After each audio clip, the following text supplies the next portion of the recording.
এবার আমরা যাচ্ছি চাঁপাইনবাবগঞ্জের খবর নিতে। চাঁপাইনবাবগঞ্জ সীমান্তে মাত্র ৯ দিনের ব্যবধানে আবারও পুশিনের চেষ্টা হয়েছে।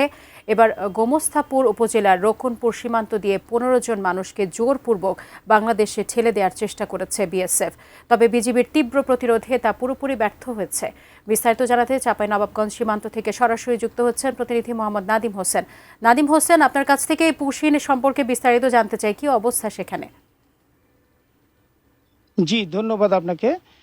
আমি আগের নিউজে যেমনটি জানিয়েছিলাম, চাঁপাইনবাবগঞ্জ সীমান্তে এখন থমথমে পরিস্থিতি, কিন্তু বিজেপির কড়া নজরদারির কারণে পরিস্থিতি সম্পূর্ণ নিয়ন্ত্রণে রয়েছে।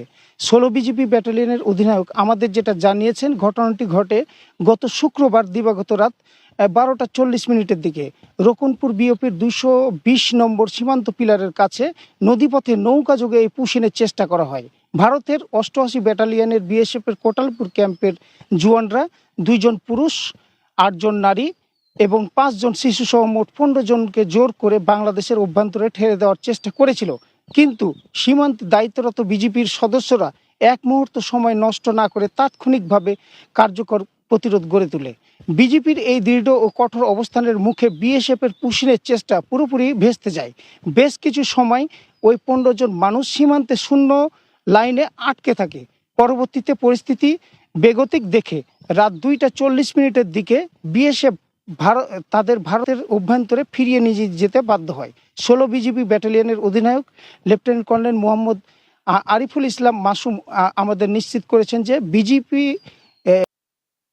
নজরদারি সীমান্তে পুশিন এবং অব্যাহত রেখেছে এবং সীমান্তে পুশিন এবং অবৈধ অনুপ্রবেশ প্রতিরোধে এখন সর্বোচ্চ সতর্ক অবস্থানে রয়েছে।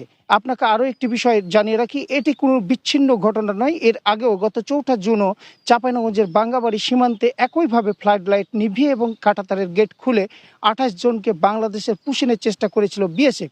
সেটিও বিজিবির করা নজরদারিতে ব্যর্থ হয়। এই পরপর এ ধরনের পুশিনের ঘটনায় স্থানীয় সীমান্ত এলাকায় বাসিন্দাদের মধ্যে কিছুটা উদ্বেগ ছড়ালেও বিজিবি সাধারণ মানুষকে আশ্বস্ত করেছে যে সীমান্ত জুড়ে সার্বক্ষণিক টহল এবং গোয়েন্দা নজরদারি জোরদার করা হয়েছে, যেন যে কোনো ধরনের অপতৎপরতা তাৎক্ষণিকভাবে রুখে দেওয়া যায়। থেকে এই ছিল আমার কাছে সর্বশেষ।